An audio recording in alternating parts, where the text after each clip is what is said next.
Hello बच्चों। तो देखो बच्चों, हम लोग इस क्लास में हम लोग डीपीपी नंबर 2 के बारे में डिस्कस करने वाले हैं, या फिर आप डीपीपी नंबर 19 भी बोल सकते हो, ठीक है ना। तो ये मोल कॉन्सेप्ट की सेकंड नंबर डीपीपी है। तो बिना टाइम वेस्ट के हम लोग स्टार्ट करते हैं। तो हम लोग स्टार्ट से डिस्कस करेंगे फर्स्ट क्वेश्चन से। तो फर्स्ट क्वेश्चन में देखो क्या दिया हुआ है। ये बोल रहा है कि यहाँ पे D2O दिया हुआ है। समझो बच्चों, D2O मतलब क्या होता है? D मतलब होता है 1H2, ये एक हाइड्रोजन का आइसोटोप्स होता है। तो 2D है मतलब 1H2 plus 1H2 plus 8O16 दिया हुआ है। क्लियर है? तो बच्चों नंबर ऑफ न्यूट्रॉन निकालो। इससे माइनस करोगे तो न्यूट्रॉन आएगा। न्यूट्रॉन की वैल्यू इसमें देखो 1 है, इसमें 1 है और इसमें 8 है, यानी टोटल न्यूट्रॉन कितने हो गए? इक्वल टू 10 हो चुके हैं। क्लियर है? चलो ठीक है, यानी 10 न्यूट्रॉन्स है किसमें? पर मॉलिक्यूल ऑफ D2O। ये क्लियर है आप लोगों को? चलो बहुत अच्छी बात है फिर तो। अब वो क्या बोल रहा है देखो, तो एक मॉलिक्यूल में कितने न्यूट्रॉन है? बोला 5 ग्राम D2O में बताओ कितने न्यूट्रॉन होंगे। तो बोल रहा है 5 ग्राम D2O है। तो पहले तो उसको मोल में कन्वर्ट करो। तो मोल कैसे आएगा? तो given mass divide by molar mass. अब मोलर मास क्या होगा? देखो इसका मोलर मास क्या होगा? 2 to 4 प्लस 16 कितना होगा? 20। तो 20 से डिवाइड कर दिया तो मोल्स आ गए। अब बच्चों अगर मोल्स आ चुका है तो बताओ बच्चों मॉलिक्यूल कैसे निकालेंगे हम लोग? अगर मोल पता है तो आप किससे मल्टीप्लाई करोगे? Na से मल्टीप्लाई करो, क्योंकि मोल जैसे एक नंबर होता है जिसकी वैल्यू क्या होती है? 6.022 इंटू 10 की पावर 23। तो मॉलिक्यूल आ गया। अब मॉलिक्यूल आ गया तो बच्चों देखो न्यूट्रॉन कैसे आएंगे? तो एक मॉलिक्यूल में कितने न्यूट्रॉन है? देखो एक मॉलिक्यूल में 10 न्यूट्रॉन है, तो इतने मॉलिक्यूल में कितने न्यूट्रॉन होंगे? 10 से मल्टीप्लाई कर दो। बहुत ही आसान सा क्वेश्चन था और मैक्सिमम लोगों ने सॉल्व भी कर लिया होगा। सेकंड नंबर क्वेश्चन देखो, ये भी बहुत इंपॉर्टेंट क्वेश्चन दिया हुआ है। यहां पे दिया हुआ है सेकंड नंबर में SrOH का होल 2 है डॉट XH2 दिया हुआ है। ठीक है, इसको ड्राई कर रहा है मतलब यहां से वाटर इवापोरेट कर जाएगा। तो यहां पे बचेगा SrOH का होल 2 प्लस X वाटर बचेगा। ठीक है, अब बच्चों यहां पर देखो ध्यान से देने वाली बात है आपको। पहली बात, आपको क्वेश्चन नोट नहीं करना है, ना ही सोल्यूशन नोट करना है। डिस्क्रिप्शन में आप जाओ, वहां पे मैं क्या करूंगा, इसका लिंक दे दूंगा, तो वहां पे आपको सोल्यूशन मिल जाएगा। ठीक है, डीपीपी भी मिल जाएगी, उसका सोल्यूशन भी मिल जाएगा। तो आप नोट मत करो, बस समझो इस बात को मेरी कि मैं बोलना क्या चाहता हूं। अगर बच्चों आपने इसको 1 मोल लिया, आप ध्यान से देखो इसके मोल कितने होंगे? इसका भी 1 मोल होगा। ठीक है, क्योंकि यहां पे कोफिशिएंट 1 है, यहां पे कोफिशिएंट देखो x लिखा हुआ है, इसका मतलब यहां पे मोल कितना होगा? इसका x मोल होगा। यानी तुम देखो इसका मोल रेशियो कितना होगा, ये हम लोगों ने पढ़ा हुआ था, याद करो। इसके जस्ट पहली वाली डीपीपी में मैंने डिटेल में बताया हुआ है कि जो यहां पे लिखा होता है वो मोल रेशियो होता है एक्चुअल में। ठीक है ना। अब बोल रहा है कि ये कितने ग्राम है? बोला ये 6.85 ग्राम लिया मैंने अगर, तो बोला ये कितने ग्राम है? 3.13 ग्राम है। ठीक है, तो बाकी का ये होगा, ये कितने ग्राम होगा? ये होगा 6.85 माइनस 3.13 ग्राम होगा। क्लियर है आप लोगों को? चलो ठीक है।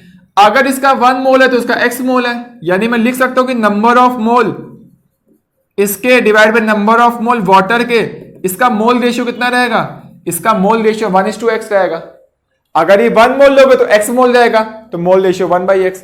अगर ये 2 मोल लोगे तो ये 2x रहेगा, तो 2/2x करोगे तब भी 1/x आएगा। तो मोल रेशियो हमेशा 1:x रहेगा। अब इसका देखो मास दिया हुआ है तो मोल निकालो। ठीक है, तो यहां पर देखो मास कितना है? 3.13 दिया हुआ है और इसका मोलर मास देखो मैं लिख देता हूं। तो इसका मोलर मास होता है 87 प्लस 2 इंटू 34, तो जो वैल्यू आएगी वो आएगी 121.6 आ जाएगा। ठीक है, इसका देखो ये मास दिया हुआ है वाटर का, तो 6.85 माइनस 3.13। ठीक है, अब क्या करोगे? वाटर के मोलर मास से डिवाइड करो तो इसके मोल आ गए। तो यहां मुझे इसके मोल रख दिए, इसके मोल रख दिए। कैसे रखे? मोलर मास तो निकालना आपको आता ही है और मास दोनों तरफ दिया हुआ है। ठीक है, ये आ गया। अब ये वैल्यू कितनी रहेगी? इसको सॉल्व करो, तो इसको सॉल्व करोगे वैल्यू आएगी 3.13 इंटू, या मैं चलो लिख देता हूं डायरेक्ट, ये 1:x रहेगा। अब बस आपको इस वैल्यू को सॉल्व करना है। तो कैलकुलेशन देखो, ऐसी कैलकुलेशन कभी भी एग्जाम में नहीं पूछी जाती है क्योंकि एग्जाम में आपको 1 मिनट से कम टाइम में क्वेश्चन सॉल्व करना पड़ता है। तो एग्जाम में ऐसे क्वेश्चन ही पूछे जाते हैं कि जो 1 मिनट से कम टाइम में सॉल्व हो जाए। क्लियर है? तो बहुत ही आसान कैलकुलेशन आती है एग्जाम में, तो आप डरो मत। बट लेकिन यहां पे मैं आपको प्रैक्टिस करवा रहा हूं, तो आपको डिफिकल्ट कैलकुलेशन दूंगा जिससे आपकी हैबिट हो जाए सॉल्व करने की। तो एग्जाम में छोटी मोटी कैलकुलेशन तो आप उड़ा दोगे, बहुत ही आसानी से सॉल्व हो जाएगा। ठीक है, बट यहां पे प्रैक्टिस करो, तो इसको छोड़ मत देना, आप सॉल्व करने के ट्राई करना। ठीक है, तो यहां पे जब सॉल्व करोगे तो x की वैल्यू कितनी हो जाएगी? 8 आ जाएगी, और वही आपका क्या हो जाएगा? आंसर हो जाएगा। क्या आई बात समझ आप लोगों को? तो आप लोग जल्दी से इसको नोट करिए। नोट ही मत करो, मैंने नोट किया हुआ है, डाउनलोड कर लेना। ठीक है, कमेंट सेक्शन से जाकर।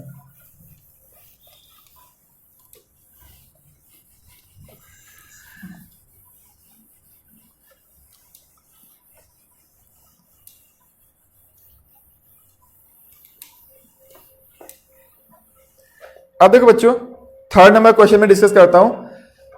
बोला 6 ग्राम मेटल और एटीएम मतलब वो एटम लिखा हुआ है। ठीक है ना, तो वो बोल रहा है 3rd नंबर क्वेश्चन में सिर्फ इतना बोल रहा है कि 3.011 इंटू 10 की पावर 22 ये एटम लिखा हुआ है, इसको थोड़ा सा करेक्शन कर लेना। बोला इसका मास 6 ग्राम है, तो बोला बच्चों बताओ इसका मॉलिक्यूलर वेट कितना होगा। तो बच्चों देखो, इसके इतने एटम का मास इतने ग्राम है, तो बताओ बच्चों इसके एक एटम का मास कितना होगा?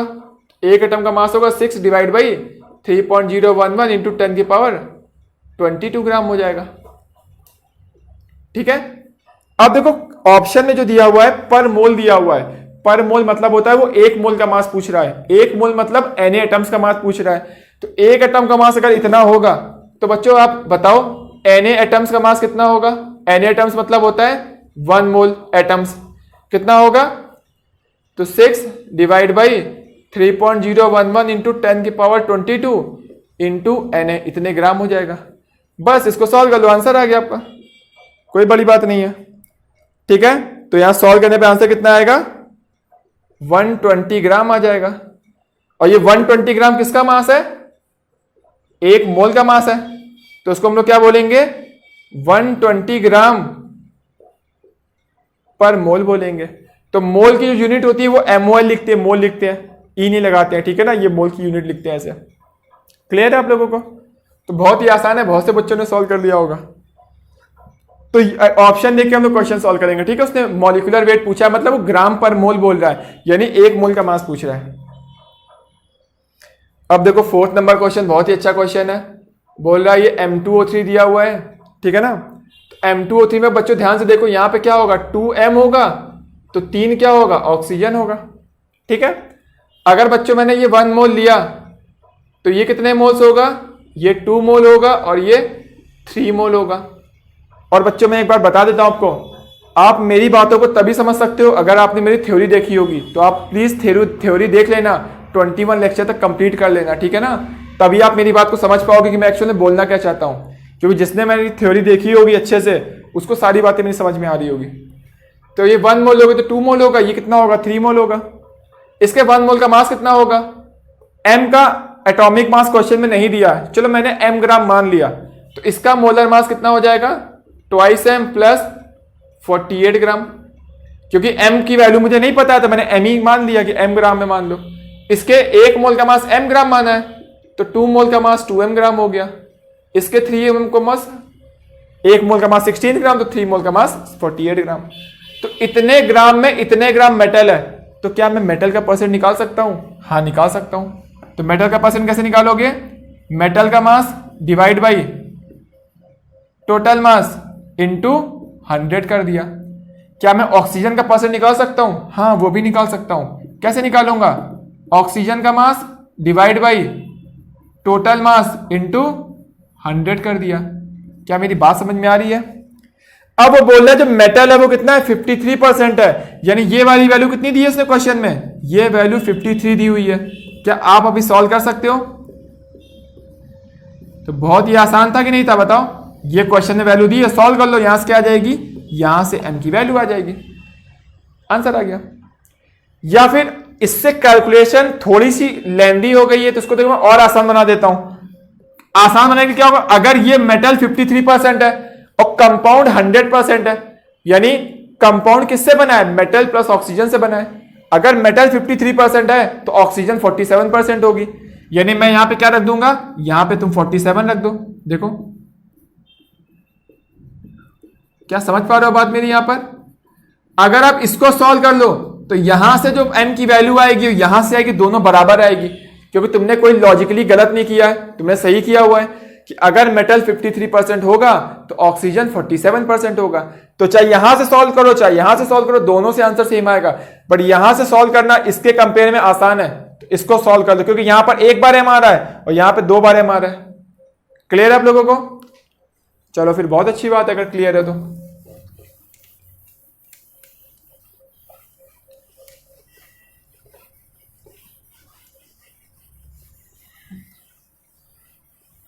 और अगर बच्चों वीडियो तो पसंद आएगा तो वीडियो को लाइक कर दिया करो, ठीक है ना?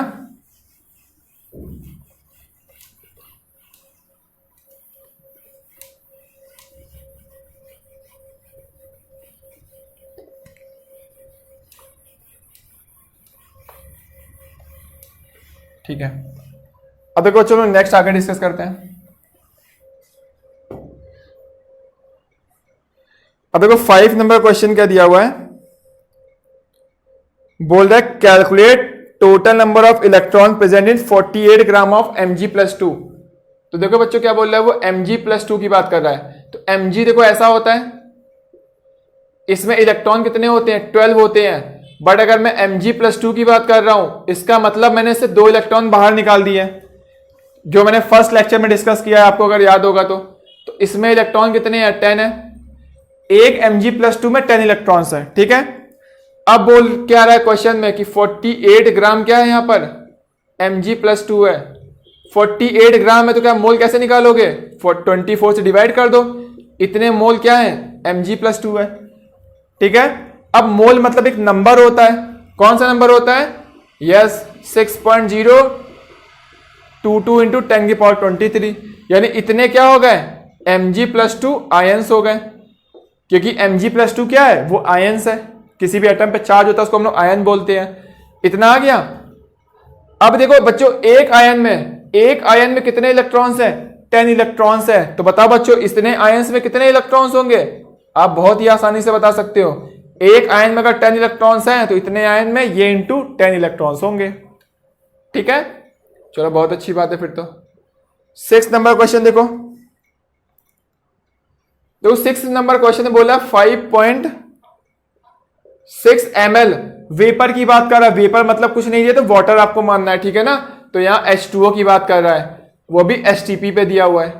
तो बच्चों देखो यहां पर STP पे अगर वॉल्यूम दिया तो मोल कैसे निकालते हो? अगर STP पे वॉल्यूम दिया है तुम्हें लीटर में तो 22.4 से डिवाइड करोगे। बट अगर STP पे वॉल्यूम दिया है ml में तो किससे डिवाइड करोगे? तब 22.4 से नहीं डिवाइड करोगे, तब किससे डिवाइड करोगे? इस वैल्यू से डिवाइड करोगे, तब क्या आएगा? मोल आ जाएगा, ठीक है। न्यूट्रॉन की बात कर रहा है, चलो न्यूट्रॉन निकालते हैं। तो मोल आ गया। अब मॉलिक्यूल निकालो पहले। तो इसका मॉलिक्यूल कैसे आएगा? अगर आपको मोल की वैल्यू पता है तो क्या करोगे? इसमें Na से मल्टीप्लाई कर दो तो मॉलिक्यूल हो जाएगा, ठीक है। अब अगर मैं बच्चों देखो ध्यान से बताता हूं, H2O में क्या होगा? 1H1 होगा, 1H1 होगा प्लस 8O16 होता है, क्योंकि ऑक्सीजन को हम लोग ऐसे रिप्रेजेंट करते हैं, ठीक है। अब वो देखो बच्चों न्यूट्रॉन पूछ रहा है, तो ध्यान से देखो, इसमें डिफरेंस एक भी नहीं है, तो एक भी न्यूट्रॉन नहीं है, इसमें एक भी न्यूट्रॉन नहीं है, इसमें 16 - 8 8 न्यूट्रॉन है। कैसे निकाला? लेक्चर 1 में जाके देख लेना, आपको समझ में आ जाएगा। तो n की वैल्यू कितनी आ गई? 8। क्या आ गई है? न्यूट्रॉन्स आ गए। तो एक मॉलिक्यूल में 8 न्यूट्रॉन्स है। तो बताओ बच्चों H2O के कितने मॉलिक्यूल हैं? तो नंबर ऑफ न्यूट्रॉन्स कितना होगा? आसान है, कैलकुलेट हो जाएगा। एक मॉलिक्यूल में इतने न्यूट्रॉन्स है 8, तो इतने मॉलिक्यूल में कितना न्यूट्रॉन्स होगा? 8 से और मल्टीप्लाई कर दो, ठीक है। तो सॉल्व हो गया। देखो तो देखो 6 क्वेश्चन बहुत ही जल्दी हम लोग ने सॉल्व कर लिया, और ये आप लोगों को नोट करने की बिल्कुल भी जरूरत नहीं है। कमेंट सेक्शन में जाओ, वहां पे आपको इसका सॉल्यूशन मिल जाएगा। बस आप इसको समझते रहो कि कैसे सॉल्व करना है क्वेश्चन को। यही सबसे ज्यादा इंपॉर्टेंट है इस चैप्टर में, कि क्वेश्चन अगर आपको मिले तो आपको डील कैसे करना है। तो गलत डायरेक्शन में आपको बिल्कुल भी नहीं जाना है। पहले इसमें देखो कि इंफॉर्मेशन दी क्या, उसके अकॉर्डिंग क्वेश्चन सॉल्व कर लो। अब देखो तो 7th नंबर क्वेश्चन में बताता हूं। बोल रहा है इफ इतने mg CO2 है, इतने मॉलिक्यूल रिमूव कर दिए गए, तो बताओ CO2 कितना बचेगा। ठीक है चलो निकालते हैं।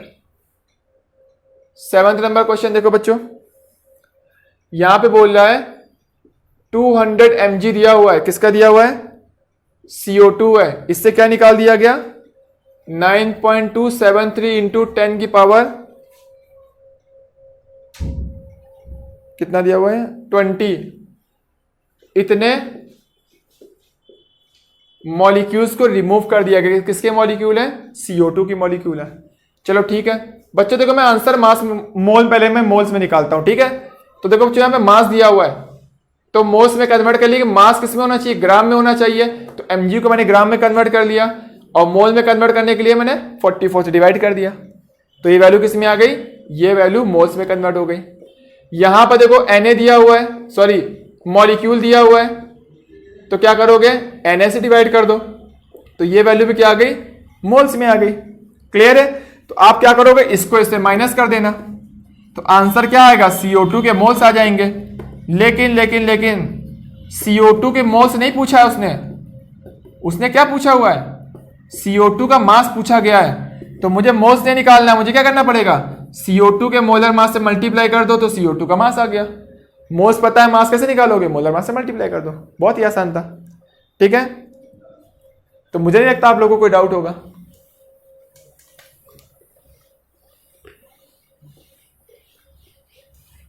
अब देखो बच्चों नेक्स्ट नंबर पढ़ते हैं, क्वेश्चन नंबर 8 पढ़ते हैं, ठीक है ना। तो 8 नंबर क्वेश्चन देख लो आप लोग। हाँ देखो बच्चों, ये थोड़ा इनकम्प्लीट सा क्वेश्चन दिया, क्वेश्चन नंबर 8, ठीक है ना। देखो मैं बता देता हूं। तो बोल रहा है यहां पर, बोला उसने MgCO3 दिया हुआ है एंड NaHCO3 दिया। पहली बात तो एक बात ध्यान रखो, यहां पर करेक्शन कर लेना, वो MgCO3 लिखा हुआ है, ठीक है। अब बोला 10 ग्राम है, तो इस ये कितना दिया हुआ है, ये पहली बात तो बोल रहा है इक्वी मोलर है, और टोटल कितना है, वो 10 ग्राम है, ठीक है। चलो फिर ठीक है, तो 10 ग्राम में, चलो बच्चों मैंने मान लिया कि जो MgCO3 है वो कितना है, वो x ग्राम है। तो टोटल अगर 10 ग्राम है, ये x ग्राम है, तो बताओ बच्चों NaCO3 कितना होगा, वो 10 माइनस x ग्राम हो जाएगा, ठीक है। अब बोला इक्यू मोलर है, इक्यू मोलर मतलब होता है कि दोनों के मोल्स बराबर हैं, यानी नंबर ऑफ मोल्स किसके, MgCO3 के equal to number of moles किसके, NaCO3 के, दोनों क्या है, इक्वल वैल्यू है। इसका मतलब देखो इसको मोल कैसे आएंगे, इसका तुम्हें मास पता है और इसका मोलर मास से डिवाइड कर दो, मोल आ गया। इसका भी देखो तुम्हें क्या पता है, मास पता है, इसके मोलर मास से डिवाइड कर दो तो क्या आ जाएगा, मोल्स आ जाएगा। यानी यहां से x की वैल्यू कितनी आ गई, सॉल्व कर दो 5 आ जाएगा, यानी ये कितना है 5 ग्राम है और ये 10 माइनस 5 मतलब कितना हो गया 5 ग्राम हो गया। क्या आई बात समझ में आप लोगों को, तो बहुत अच्छी बात है। अब देखो बच्चों यहां पर MgCO3 है, ये बोल रहा कि 5 ग्राम आ चुका है, इंफॉर्मेशन दी थी उससे मैंने निकाल दिया। अब देखो बच्चों NaHCO3 दिया हुआ है और ये भी कितना आ गया, ये भी 5 ग्राम आ गया। अब बच्चों यहां पर देखो थोड़ा सा क्वेश्चन इनकम्प्लीट दिया हुआ है। क्वेश्चन ये कहना चाह रहा है कि इन दोनों कंपाउंड 10 ग्राम है और दोनों के मोल्स क्या है, बराबर है, मतलब इक्यू मोलर है। और इसको जब हीट करते हैं तो हीट करने पे क्या होता है, CO2 गैस रिलीज होती है। तो बोल रहा है जो CO2 गैस रिलीज होगी उसका STP पे वॉल्यूम कितना होगा। तो ये पूरा कंप्लीट क्वेश्चन था, इसमें थोड़ा सा मिसप्रिंट हो गया, ठीक है, मतलब इनकम्प्लीट क्वेश्चन दिया हुआ है। तो आप समझ जाओ कि हीट करने पे जो CO2 गैस रिलीज होगी उसका ये वॉल्यूम पूछ रहा है, किसमें, STP पर। तो बच्चों देखो इसको अगर तुम हीट करोगे तो क्या होता है, MgO प्लस CO2 बनता है। इसको अगर आप हीट करोगे तो क्या बनेगा, इसके जब दो मॉलिक्यूल को हीट करोगे तो यहां देखो क्या बनेगा, Na2CO3 प्लस H2O और प्लस CO2 बनेगा। क्लियर है, चलो फिर ठीक है। अब देखो बच्चों मास दिया हुआ है तो मोल कैसे निकालोगे, 84 से डिवाइड कर दिया, मोल आ गया, मोलर मास से डिवाइड कर दिया। इसके एक मोल से इसका एक मोल बनेगा, तो इतने मोल से कितने मोल बनेंगे, इतने मोल्स बन जाएंगे, ठीक है। अब बच्चों देखो इसका मास दिया है तो सबसे पहले मोल में कन्वर्ट करो, तो मैंने मोल में कन्वर्ट कर दिया। अब बच्चों देखो इसके 2 मोल से इसका 1 मोल बन रहा है, तो इसके 1 मोल से कितना बनेगा, इसका हाफ मोल बनेगा। तो इसके x मोल से कितना बनेगा, इसका x/2 बनेगा। तो इसके इतने मोल से कितना बनेगा, इसका ये डिवाइड बाई 2 बनेगा, यानी इतने मोल से CO2 बनेगा। ठीक है, तो बच्चों अगर आप यहां से सही से अगर देखो ऑब्जर्व करो तो मैंने यहां पे क्या निकाला हुआ है, मैंने यहां पे निकाल लिया कि टोटल CO2 के मोल्स कितने बनेंगे, तो MgCO3 से इतने मोल बनेंगे प्लस Na2CO3 से कितने मोल बनेंगे, इतने मोल बनेंगे। क्लियर है, तो टोटल कितना आ गया 3/2 इंटू 5/84 मोल आ गया। तो इतने मोल्स किसके आ गए, CO2 के मोल्स आ गए। अब अगर मोल पता है तो एसटीपी वॉल्यूम कैसे निकालोगे, बहुत ही आसान है।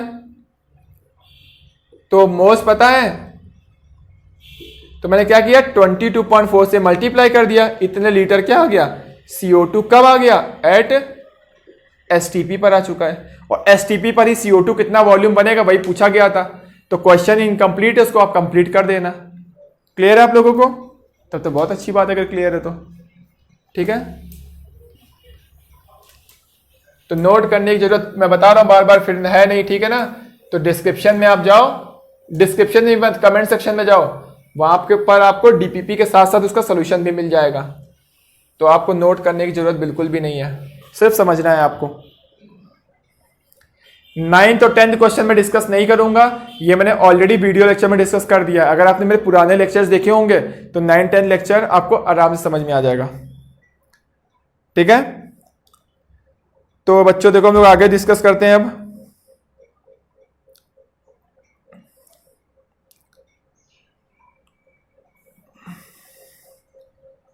देखो फिर भी बता देता हूँ, चलो एक लेक्चर बता देता हूँ। कौन सा बताता हूँ मैं, 9th नंबर बता देता हूँ। अगर तुम लोगों को प्रॉब्लम है तो फिर भी देखो बता देता हूँ। उसने देखो क्वेश्चन में 9th में बोला क्या है, 9th और 10th बिल्कुल सिमिलर टाइप का है। मैं एक क्वेश्चन 9th बता देता हूँ। तो 9th क्वेश्चन में बोल रहा है कि vapour density of mixture containing, but 10th बता देता हूँ। 10th देखो बताना, देखो 10th पहले बता देता हूँ, छोड़ो। 10th नंबर क्वेश्चन में क्या बोल रहा है, vapour density of mixture containing NO2 and N2O4 है। तो बोला है कि मिक्सचर दिया हुआ है, क्योंकि मैं ये ऑलरेडी क्वेश्चन डिस्कस कर चुका हूं, मैं फिर दोबारा बता रहा हूं। मिक्सचर में क्या है, NO2 है प्लस N2O4 है। मिक्सचर मतलब कभी भी रिएक्शन नहीं होगी, यदि ये दोनों रिएक्शन नहीं कर रहा है। ठीक है, तो बोल रहा है कि 100 मोल मिक्सचर है, तो ये कितना है, ये 100 मोल्स है।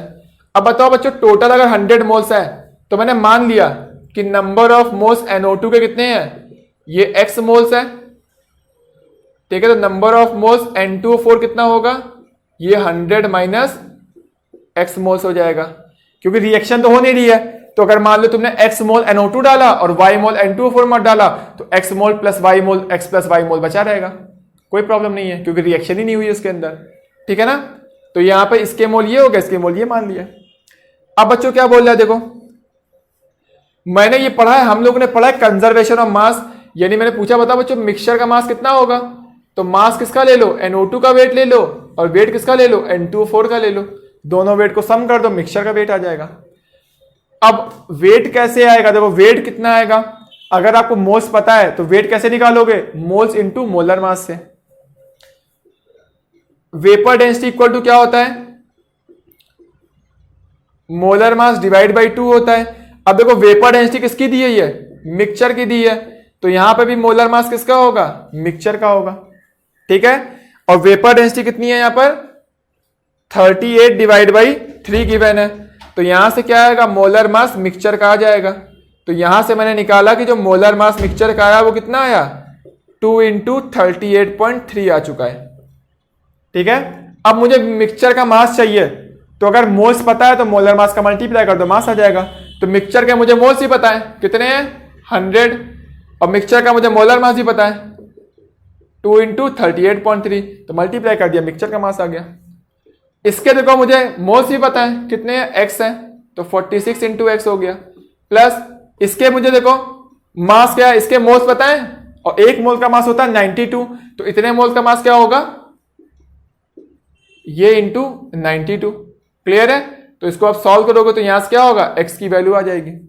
तो बच्चों देखो हम लोग डीपीपी 2 का 10th नंबर क्वेश्चन अभी डिस्कस किया है। तो लाइट चली गई थी बट फिर भी आपको समझ में आया कि नहीं आया, कमेंट करके बताना आप लोग, ठीक है ना।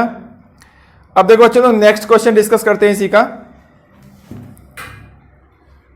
हाँ, क्वेश्चन नंबर 11 देखो। तो क्वेश्चन नंबर 11 देखो बहुत ही आसान है, मैक्सिमम लोगों ने सॉल्व कर लिया होगा। तो बोल रहा है यहां पर एवरेज मोलर मास निकालना है आपको। तो बच्चों याद करो आप लोगों को, तो एवरेज मोलर मास हम लोगों ने पढ़ा हुआ है, कब पढ़ा हुआ है, लेक्चर नंबर 21 में, तो आपको याद आ जाएगा। तो यहां पे देखो दिया हुआ 36 आइसोटोप्स वाला जो एलिमेंट है उसका वो कितने परसेंट है, 0.33% है, प्लस 38 आइसोटोप्स का जो आर्गन है वो 0.063% हो गया। क्लियर है। नेक्स्ट देखो 40% वाला जो है वो कितना है, 40 आइसोटोप्स है, 40 एटॉमिक मास वाला, वो 99.6% है।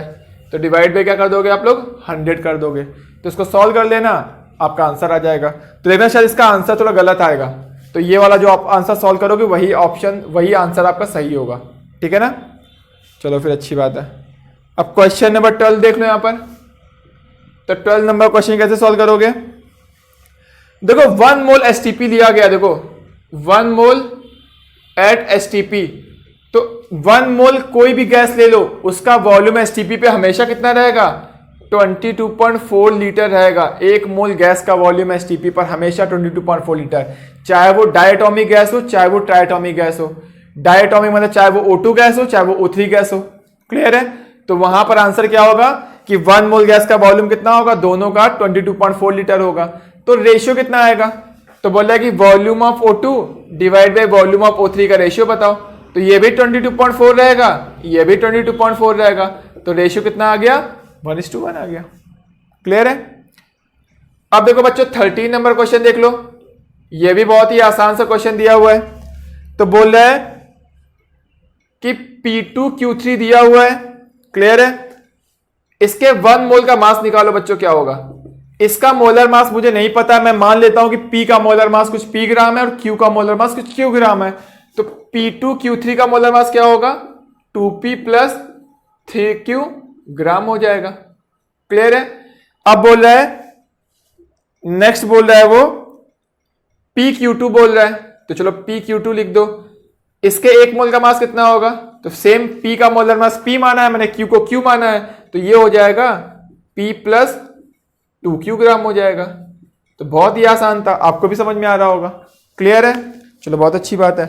अब देखो नेक्स्ट क्या होगा, बोल रहा है इसके 1 मोल का मास इतने ग्राम मैंने माना है, बोल रहा है इससे कितने मोल लेने हैं, 0.15 मोल। तो बताओ बच्चों 0.15 मोल का मास कितना होगा, 1 मोल का मास इतना है, तो 0.15 मोल का मास इतना होगा। और ये वैल्यू क्वेश्चन में दी है, कितनी दी है, ये दिया 15.9 ग्राम। क्लियर है। तो ये इक्वेशन 1 हो गई। अब दूसरे में बोल रहा है इसके कितने मोल लेने हैं, इसके 1 मोल का मास इतना मैंने माना है, अब बोला 0.15 मोल लेने हैं। तो 1 मोल का मास इतना है, तो 0.15 मोल का मास कितना होगा, इतना हो जाएगा। और ये वैल्यू कितनी दी है, 9.3 ग्राम दिया है। तो ये इक्वेशन क्या हो जाएगी, सेकंड हो जाएगी। क्लियर है। अब 2 इक्वेशन बन गई है, अब दोनों को सॉल्व कर लो। तो सॉल्व करोगे तो P की वैल्यू कितनी आएगी, 26 ग्राम आ जाएगा, और Q की वैल्यू कितनी आएगी, 18 ग्राम आ जाएगा। एक बार आप भी चेक कर लेना ये आ रहा है कि नहीं आ रहा है, ठीक है ना। इसका मतलब P का मोलर मास 26 ग्राम है और Q का मोलर मास 18 ग्राम है। इसका ये मतलब हुआ जैसे कार्बन का मोलर मास 12 ग्राम है, बट यहां पर एटॉमिक मास पूछा गया है। तो एटॉमिक मास कितना होगा, एटॉमिक मास होगा 26 AMU होगा, और Q का एटॉमिक मास कितना होगा, 18 AMU होगा। क्या बात आ रही समझ में आप लोगों को, क्योंकि यहां पे एटॉमिक मास पूछा गया है। ठीक है, तो मैं रफ करता हूं इस बात को। तो 13 नंबर क्वेश्चन के बाद देखो 14 नंबर क्वेश्चन देखो, पढ़ लो एक बार आप लोग। तो PDF में दिया होगा, आप लोग उसको पढ़ लो, बहुत ही आसान क्वेश्चन दिया हुआ है। तो बस यहां 2 इक्वेशन को सॉल्व करना था, तो सॉल्व करना आपको बहुत ही आसानी से आता है। तो यहां पे थोड़ी कैलकुलेशन ज्यादा हो जाएगी। क्लियर है। तो कैलकुलेशन, बट एग्जाम में जब भी क्वेश्चन आता है तो वहां पे कैलकुलेशन बहुत ही आसान आती है। तो आप लोग टेंशन मत लेना, यहां पे जो मैं करा रहा हूं प्रैक्टिस करा रहा हूं आपकी, ठीक है। जितनी अच्छी से अभी प्रैक्टिस करोगे उतना ही बाद में कम प्रॉब्लम होने वाली है आपको। 14 नंबर क्वेश्चन देखो, ये भी बहुत अच्छा क्वेश्चन दिया हुआ है। तो 14 नंबर क्वेश्चन में क्या बोला है, ए नगेट ऑफ गोल्ड दिया हुआ है, ठीक है। तो यहां पे देखो क्या बोल रहा है, ये नगेट है, इसमें क्या है, ये गोल्ड है एंड क्वार्ट्ज, ठीक है, ये दिखा हुआ है। अब बोला कि इसका मास कितना है, ये बोल रहा है कि 100 ग्राम है। तो बच्चों ये मान लेता हूं कि ये x ग्राम है, तो कितना हो जाएगा, ये 100 माइनस x ग्राम हो जाएगा। चलो फिर ठीक है। अब बच्चों देखो ये बोल रहा है कि ये जो दिया हुआ है ये क्या है तुम्हारा, ये गोल्ड और इसका क्या दिया हुआ है, मिक्सचर दिया हुआ है। और मिक्सचर में कभी भी मोल्स चेंज नहीं होते हैं, मैं बहुत बार बता चुका हूं आप लोगों को। इसका मतलब मैं बोल सकता हूं जो मोल्स होंगे नगेट के वो क्या होगा, इनके मोल्स का सम हो जाएगा। क्लियर है, क्योंकि मिक्सचर में कभी भी मोल्स चेंज नहीं होते हैं, ठीक है। अब देखो नगेट में क्या है, मास दिया है 100 ग्राम, मोल्स कैसे आएंगे, given mass divide by molar mass. Molar mass कितना दिया है, 6.4 दिया है। चलो ठीक है। अब गोल्ड के बारे में देखो इंफॉर्मेशन दी है, तो गोल्ड का मास कितना मैंने x माना है, और मोलर मास कितना दिया है क्वेश्चन में, ये 19.3 दिया हुआ है। यहां पे देखो इसका देखो मास कितना मैंने माना है, 100 माइनस x ग्राम माना है। इसका मोलर मास से डिवाइड करो, कितना है, 2.6 है। अब इसको सॉल्व कर लो, सॉल्व करोगे तो क्या होगा, x की वैल्यू आ जाएगी, और x की वैल्यू आएगी, भाई पूछा गया कि गोल्ड नगेट में कितना होगा, तो भाई x की वैल्यू सॉल्व कर लो। मान लो ये आ गया 5 आ गया, तो क्या होगा, 5% होगा या फिर 5 ग्राम होगा, ठीक है। चलो बहुत अच्छी बात है। तो यहां पे बस वही फंडा लगा कि मिक्सचर में कभी भी मोल्स चेंज नहीं होते हैं। तो सोल्यूशन आपको नोट नहीं करना है, सोल्यूशन आपको मिल जाएगा, कमेंट सेक्शन में जाओ और वहां पे देख लो। 15 नंबर क्वेश्चन देखो बच्चों, यहां पर लिखा हुआ है 10 लीटर गैस है, ठीक है ना, और जो क्या है तुम्हारा 11 ग्राम है। तो बच्चों यहां पे एक चीज लिखना भूल गया, यहां पर एसटीपी दिया हुआ है, ठीक है। तो देखो बच्चों 10 लीटर गैस का मास कितना दिया हुआ है, 11 ग्राम दिया है। तो 1 लीटर गैस का मास कितना होगा, 11/10 ग्राम होगा। तो बताओ बच्चों 22.4 लीटर गैस का मास कितना होगा, 11/10 इंटू 22.4 हो गया, इतने ग्राम हो जाएगा। और 22.4 एट एसटीपी पे कितना होता है, इसी को हम लोग क्या बोलते हैं, मोलर मास बोलते हैं। क्या ये बात समझ आप लोगों को, तो ये समझ जाना, ठीक है ना। तो वहां पे एसटीपी नहीं दिया, आप एसटीपी क्वेश्चन में लिख लेना, ठीक है।